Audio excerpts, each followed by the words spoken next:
Hey guys, welcome back to the Crafty Couple. Today we've got this farmhouse calendar. If you enjoyed the video, please give it a thumbs up and let's jump in.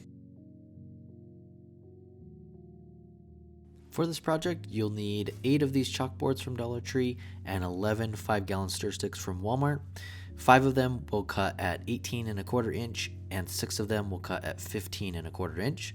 We like to use this Black & Decker jigsaw, and we'll have a link for that in the description below, and also our go-to dark walnut stain. Go ahead and stain all of those stir sticks. We're going to get started with the longer stir stick, the 18¼ inch.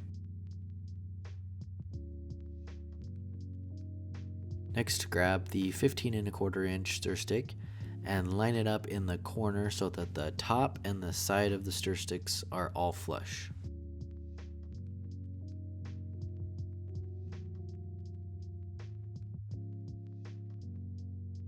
When lining up the chalkboard, we want to slide it underneath the wood just a little bit. Since we have rounded corners on the chalkboard, if you were to put it exactly on the sides of the chalkboard, you'd actually have a little bit of gap on each corner. So we want to make sure that we're overlapping those stir sticks just a little bit on the chalkboard.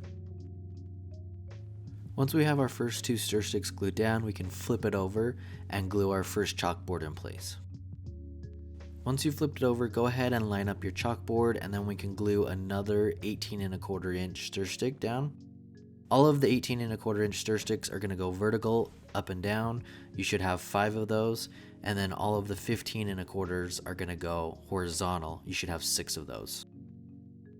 Right here you can see I'm just running a little line of hot glue along the edge there, and that's where we're going to glue our chalkboards down. Just a reminder guys, we use hot glue for time purposes. If you're looking for a stronger hold, we would definitely recommend using E6000 or wood glue, something that's going to give you a stronger hold and last longer. Once you've glued the chalkboard in, go ahead and flip it over and we can line up our second chalkboard. When gluing this piece down, make sure that you're overlapping the chalkboard just a little bit. Again, we want to make sure that we're not leaving those gaps on each corner.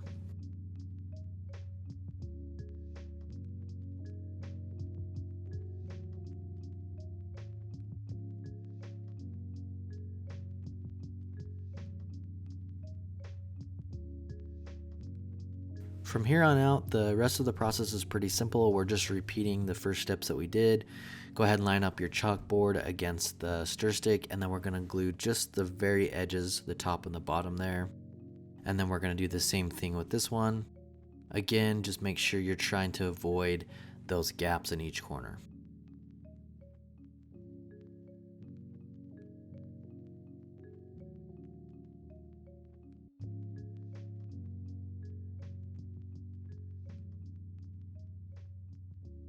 For the middle part here, grab another long stir stick, the 18¼ inch measurement, and we're just going to flip it over and glue half of it down on the middle of the chalkboard.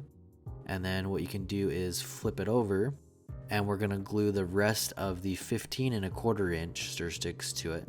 As you can see, they're going to go right here on the top, the middle, and the bottom of the calendar.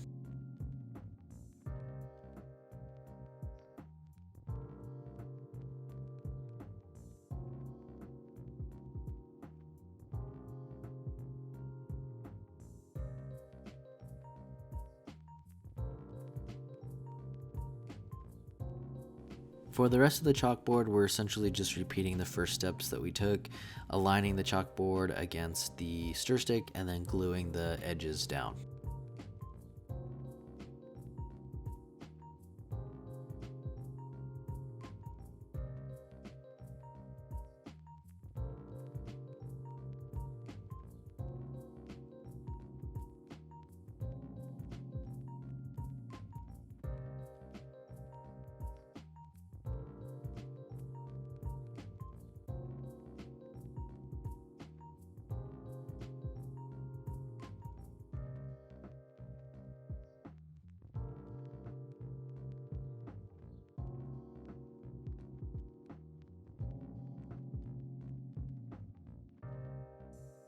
To give it some added support, I'm just gluing these popsicle sticks down. I'm gluing it from one chalkboard across the stir stick onto the next chalkboard.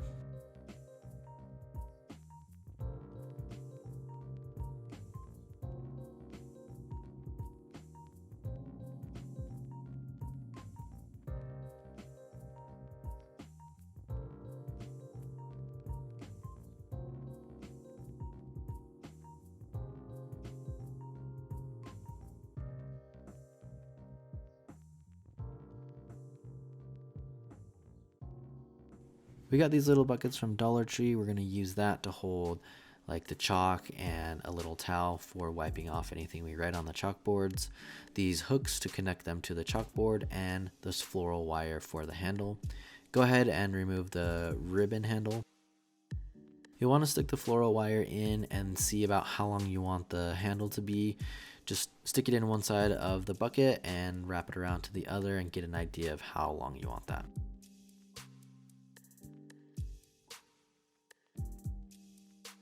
For the paint, we used this Krylon Brilliant Silver spray paint and spray painted the bucket, the wires, and the hooks. If you guys are familiar with the channel, this is kind of how I like to distress a lot of the metal, and I'll use a ink paint from Waverly. It's just a black chalk paint, and I like to go in and dry brush it onto the silver and then also dab it to give it a little bit of a worn look, also kind of a galvanized look. I also go in with a wet paper towel and dry paper towel to kind of blend the colors and make it look a little bit more natural than just brush strokes. Let us know in the comments if you guys like this method, if you've tried it, how it's worked out for you, and what other methods you like to use for creating kind of a faux galvanized or aged metal look. After you've completed the buckets, go ahead and do the same thing with the wires and the hooks.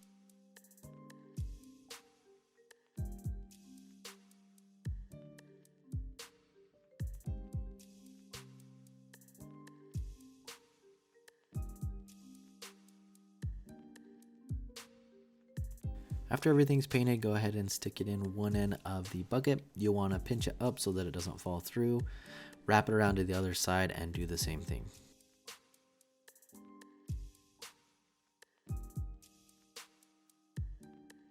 After filming the bucket that we just did, we actually found this little tin one from Dollar Tree. Save you the hassle of making the handle, or you can buy one that's already a tin look from Walmart for 97 cents. For the hooks, you don't really need a pre-drill hole. You can if you'd like to, just to make it a little bit easier. But all I did was put a little bit of pressure on the wood and start twisting. It may take just a little bit of time, but you should be able to screw it right in without much effort.